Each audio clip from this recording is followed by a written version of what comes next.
আচ্ছা জলের নাম জানিস? হ্যাঁ জানি জানি। বলতো কি নাম? এটা এটা এটা হচ্ছে শীতল জল। তার মানে এটা হচ্ছে চালাকি। আমরা কিন্তু অনেক সময় অনেক ব্যাপারে ছলনা করে থাকি। তাই মাধব চিন্তা করছে ওই যে বালক দুটি আসছে ওদের চরণ ধরি যদি আমার এই নৌকায় পড়ে যায় তাহলে হয়তো আমার নৌকাটাই উড়ে চলে যাবে। এই মাধব, আচ্ছা আচ্ছা বলেন বলেন কি হয়েছে? তাড়াতাড়ি পার করে দে। পার করে দেবো? হ্যাঁ। আচ্ছা তাহলে ঠিক আছে, আমার নৌকায় মাধব বলছে ঠাকুর পার করতে পারি তোমাকে আর ওই ছোট ছোনাটাকে, কিন্তু ওই বড় ছোনাটাকে আমি পার করবো না।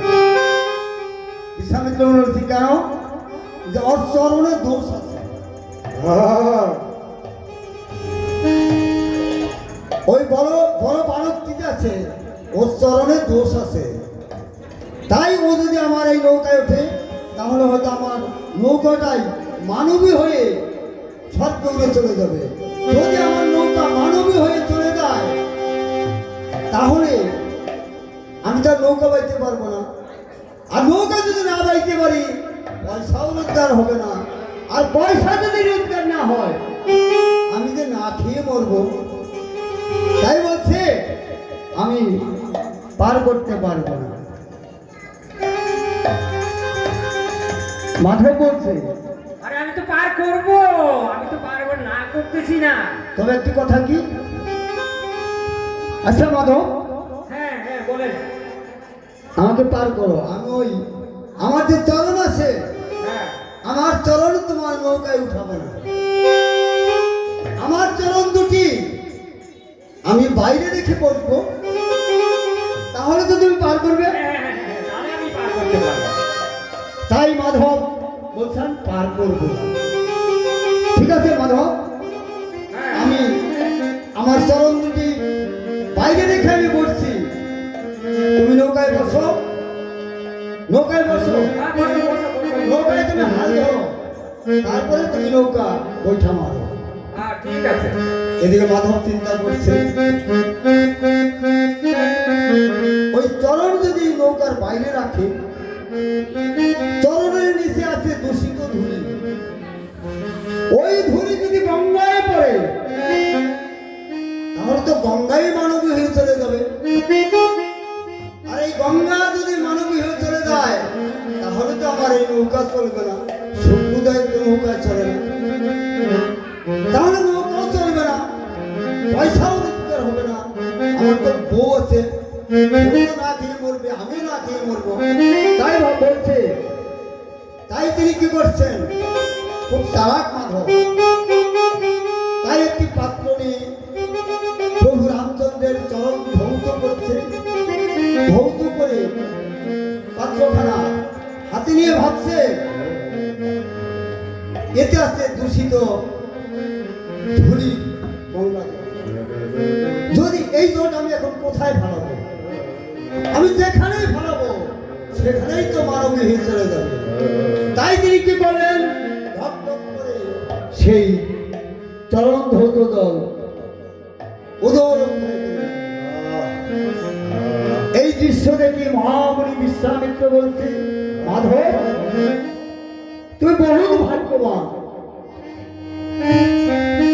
আজ তুই প্রভুর চরণ ধৌত জল গ্রহণ করলি, আর আমি সঙ্গে থেকেও আমি পারলাম না। তাই বলছে ওরে মাধব রে,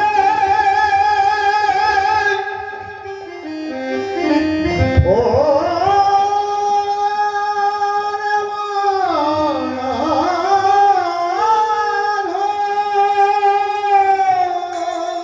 ওরে মাধব তোর ওরে ভাগ্যের সীমা নাই। মাধব রে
তাই এবার মাধব নৌকা ছেড়ে দিয়েছে। প্রভুর চরণ আছে নৌকার পাশে, সময়তে গঙ্গায় চরণ স্পর্শ করছে, আর গঙ্গা বলছে এবার আমিও প্রভুর চরণ পেলাম। তাই এবার ওই গঙ্গার তো রঙ্গ হয়েছে, আর গঙ্গার তো রঙ্গ হয়েছে,